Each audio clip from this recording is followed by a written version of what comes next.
ये देखिए general science की दूसरी सीरीज है और इसमें आपको हम बताएंगे बढ़िया बढ़िया चीज़ें। जैसे कि सबसे पहला क्वेश्चन बनता है हेकेटर का वर्गीकरण। तो कहते हैं हेकेटर ने जो वर्गीकरण किया था 5 जगत में किया था। कभी कभी इनका क्रम भी पूछ लेते हैं। पहला है जंतु जगत। जंतु जगत का मतलब सभी बहुकोशिकीय जीव जंतु। दूसरा है पादप जगत, इसका मतलब है सभी बहुकोशिकीय जीव पौधे। थर्ड है प्रोटेस्टा जगत जो कि युगलिना व जलीय जंतु शामिल है। मुनैरा जगत में जीवाणु व साइनोबैक्टीरिया है। कवक जगत में हीस्ट व मशरूम आदि शामिल हैं। यानी कि इनका केवल क्रम ही पूछ लेते हैं कि हेकेटर ने कौन से 5 जगत में वर्णन किया है। तो जंतु जगत, पादप जगत, प्रोटेस्टा जगत, मुनैरा जगत, कवक जगत। कभी कभी इनके उदाहरण पूछ लेते हैं कि कवक जगत के 2 उदाहरण बताइए, तो हीस्ट और मशरूम। मुनैरा जगत के उदाहरण बताने हैं तो जीवाणु व साइनोबैक्टीरिया। ऐसे ही इसमें नोट करके दिया गया कि युगलिना को जंतु और पादप के बीच की कड़ी माना जाता है।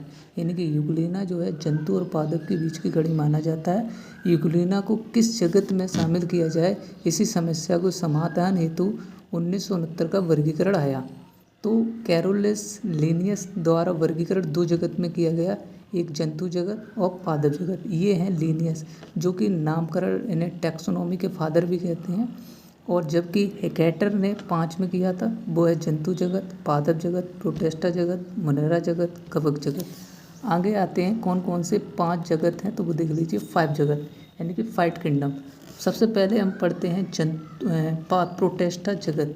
तो प्रोटेस्टा जगत में कहते हैं ये एक कोशिकीय यूकेरियोटिक जीव है। इसमें केंद्रक विकसित होता है, उदाहरण के तौर पर शैवाल और प्रोटोजा। दूसरा आता है मुनैरा। मुनैरा का मतलब होता है सभी एक कोशिकीय प्रोटोटिक जीव। दूसरा है केंद्रक अविकसित, दैट मीन्स इसमें केंद्रक विकसित नहीं होता, उदाहरण है माइक्रोप्लाज्मा जीवाणु।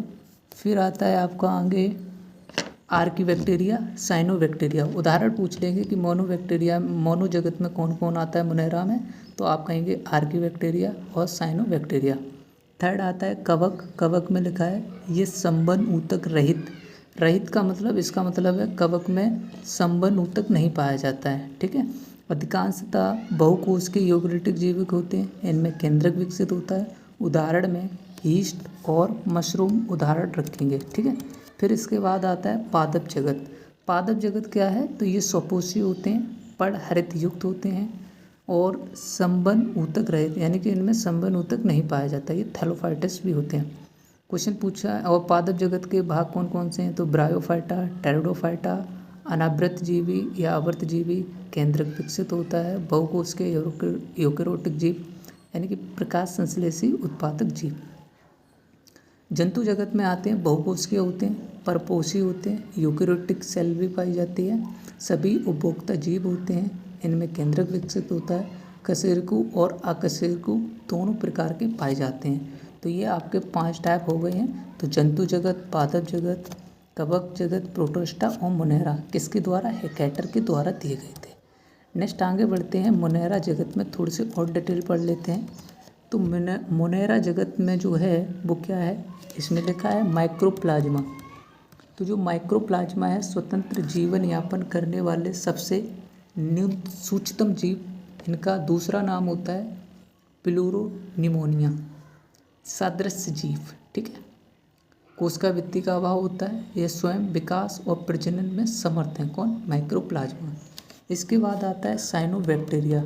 साइनोबैक्टीरिया का मतलब होता है प्रकाश संश्लेषी अथवा स्वपोषी, इसका दूसरा नाम है नील हरित शैवाल, उदाहरण में नोस्टॉक एनाविना। थर्ड आता है जीवाणु, जिसे हम क्या कहते हैं, बैक्टीरिया। सरल तथा एकोशिकीय आदि जीव सर्वव्यापी 2 प्रकार के होते हैं, परपोषी और स्वपोषी। यानी कि जो 2 टाइप पढ़े हैं मुनैरा में, 3 प्रकार की चीज़ें और पाई, माइक्रोप्लाज्मा, साइनोबैक्टीरिया, जीवाणु। इसके बाद कवक के बारे में पढ़ते हैं। कवक क्या होता है, पड़हरिम रहित, यानी कि किसमें क्लोरोफिल पाया जाता है या नहीं पाया जाता है, तो कवक में क्लोरोफिल नहीं पाया जाता है। थैलोफाइटस होता है, परपोषी होता है, परपोषी मतलब दूसरों पर निर्भर रहता है कवक। फिर कोशिकावृत्ति काय की बनी होती है, तो काइटिन से बनी होती है। कवक के अध्ययन को माइकोलॉजी कहते हैं, ये क्वेश्चन डायरेक्ट पूछ लिया जाता है। कवक प्लस शैवाल दोनों मिलकर बनाते हैं लाइकेन, जो किसके लिए सूचक होता है, वायु प्रदूषण का सूचक होता है, जिसे क्या कहते हैं, लाइकेन।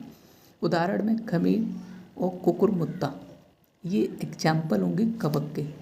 नेक्स्ट आता है प्रोटेस्टा। प्रोटेस्टा में आप उदाहरण पढ़ेंगे तो पादप के समान प्रकाश संश्लेषी कौन कौन से हैं, तो वो हैं क्राइसोफाइटा और डायनोफ्लैजेट।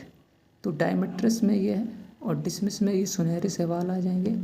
और डायनोफ्लैजेट में कोशिका भित्ति के चारों ओर सेल्यूलोज की कड़ी पट्टियाँ हैं, उदाहरण में गैलियालैक्स, जिम्नोडियन आदि। इसके बाद एक और आता है यूग्लिनॉइड। यूग्लिनॉइड में क्या आता है, यूग्लिना मिक्सोट्रॉफिक पोषण जंतु तथा पादप के बीच संयोजी कड़ी। नेक्स्ट आता है जंतु के समान अप्रकाश संश्लेषी, यानी कि इन्हें प्रकाश की जरूरत नहीं होती, तो स्लाइम मोल्ड प्रोटोजा। प्रोटोजा में एक उसके अमीबा, पैरामीशियम और ट्रपनोसोमा। प्रोटोजा का अध्ययन क्या कहलाता है, प्रोटोजूलॉजी। ठीक है, प्रोटोजा का अध्ययन क्या कहलाएगा, प्रोटोजूलॉजी। नेक्स्ट आता है पादप जगत। बहुत इंपॉर्टेंट है भाई साहब, पूछ लिया जाता है कि निम्नलिखित में से पादप जगत का हिस्सा नहीं है, तो 4 कोई ऑप्शन दे देंगे जिनमें से पादप जगत के जो हिस्सा हैं वो है थैलोफाइटा, ब्रायोफाइटा, टेरिडोफाइटा, ये 3 भाग, और एक आता है जिम्नोस्पर्म और एक और आता है एंजियोस्पर्म, यानी कि 5 पार्ट होते हैं पादप जगत के। ठीक है, याद रखने हैं कौन कौन से, थैलोफाइटा, ब्रायोफाइटा, टेरिडोफाइटा, जिम्नोस्पर्म और नेक्स्ट एंजियोस्पर्म। तो थैलोफाइटा क्या होते हैं, सरल शारीरिक संरचना होती है, वास्तविक जड़, तना तथा पत्ती का अभाव होता है, संवहनीय ऊतकों की अनुपस्थिति होती है। थैलोफाइटा में शैवाल, बैक्टीरिया, कवक एग्जाम्पल होंगे, ये हर जगह पाए जाते हैं। शैवाल के अध्ययन को शैवाल विज्ञान यानी कि एल्गोलॉजी या फाइकोलॉजी कहते हैं, किसके, स्टडी ऑफ शैवाल। ठीक है, नेक्स्ट उदाहरण में स्पायरोगायरा। स्पायरोगायरा किसका उदाहरण हो जाएगा, थैलोफाइटा, लेकिन किसका हिस्सा है, पादप जगत का। नेक्स्ट आता है ब्रायोफाइटा। ब्रायोफाइटा में क्या होता है, जल स्थल चर, यानी कि जल और स्थल दोनों में चीज़ें पाई जाएंगी, उन्हें ब्रायोफाइटा कहेंगे। इनका दूसरा नाम होता है वनस्पति जगत या एम्बीफिया। संवहनीय ऊतकों की अनुपस्थिति होती है। भारतीय बायोफाइटा विज्ञान के जनक प्रोफेसर आर कश्यप हैं, उदाहरण में मॉस, लिवरवर्ट, मार्क्सिया। ठीक है, नेक्स्ट आता है टेरिडोफाइटा।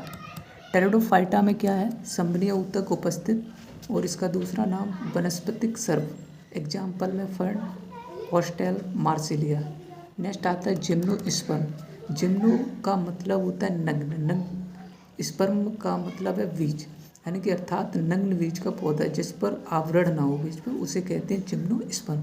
एग्जाम्पल में बहुवर्षीय एवं सदाबहार होते हैं, उदाहरण में पाइनस और साइकस। पादप जगत में सबसे बड़ा बीजांड है साइकस।